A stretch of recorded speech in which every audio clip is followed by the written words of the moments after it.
ಗೃಹ ಸಚಿವ ಜಿ ಪರಮೇಶ್ವರ್ ಅವರು ಇದೇ ವಿಚಾರಕ್ಕೆ ಸಂಬಂಧಪಟ್ಟಂತೆ ಮೊದಲ ಪ್ರತಿಕ್ರಿಯೆ ಕೊಟ್ಟಿದ್ದಾರೆ. ತುಮಕೂರಿಗೆ ಯಾವುದೇ ತೊಂದರೆ ಆಗಲ್ಲ ಅಂತ ಹೇಳಿ ವರದಿಯನ್ನ ಕೊಟ್ಟಿದ್ರು.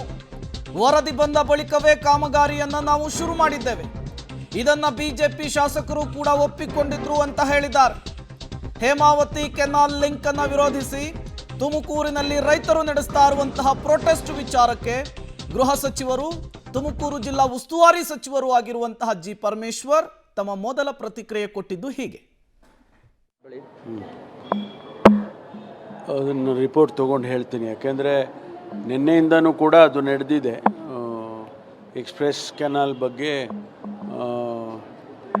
ಅವರು ನಿಲ್ಲಿಸಬೇಕು ಅಂತ ಹೇಳಿ ಬಿ ಜೆ ಪಿಯವರು ಮತ್ತು ಬೇರೆ ಬೇರೆ ರೈತ ಸಂಘದವರು ಅವರೆಲ್ಲ ಪ್ರೊಟೆಸ್ಟ್ ಮಾಡ್ತಾ ಇದ್ದಾರೆ. ಆದರೆ ಸರ್ಕಾರ ಒಂದು ತೀರ್ಮಾನ ತೊಗೊಂಡಿತ್ತು. ಅದಕ್ಕೆ ಫಂಡ್ ಅಲೊಕೇಶನ್ ಕೂಡ ಒಂದು 1000 ಕೋಟಿ ಹತ್ತತ್ರ ಅದು ಎಸ್ಟಿಮೇಟ್ ಮಾಡಿ ಆ ಕೆಲಸ ಪ್ರಾರಂಭ ಮಾಡಬೇಕು ಅಂಥೇಳಿ ಪ್ರಾರಂಭ ಮಾಡಿದ್ದು. ಮಧ್ಯದಲ್ಲಿ ನಿಲ್ಲಿಸೋದಕ್ಕೆ ಇವರೆಲ್ಲ ಪ್ರೊಟೆಸ್ಟ್ ಮಾಡಿದರು ಅಂತ ನಿಲ್ಲಿಸಿತ್ತು.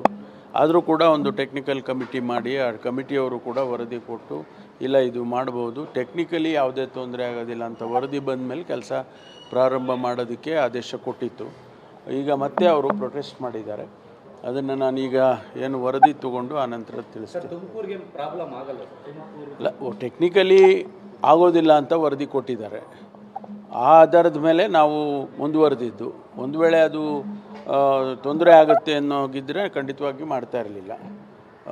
ಅದಕ್ಕೆ ಆ ಟೆಕ್ನಿಕಲ್ ವರದಿ ಅವರು ಕೂಡ ಸಭೆಯಲ್ಲಿ ಭಾಗವಹಿಸಿದ್ರು. ನಮ್ಮ ಶಾಸಕರು, ತುಮಕೂರಿನ ಶಾಸಕರುಗಳು ಅವರು ಟೆಕ್ನಿಕಲ್ ಕಮಿಟಿ ಮಾಡ್ತೇವೆ ಅಂತ ಹೇಳುವಾಗ ಅವರು ಕೂಡ ಅದಕ್ಕೆ ಸಹಮತಿಯನ್ನು ಕೊಟ್ಟಿದ್ದರು. ಆದರೆ ಆ ವರದಿನ ಸರಿ ಇಲ್ಲ ಅಂಥೇಳಿ ಅವರು ಪ್ರೊಟೆಸ್ಟ್ ಮಾಡಿದರು.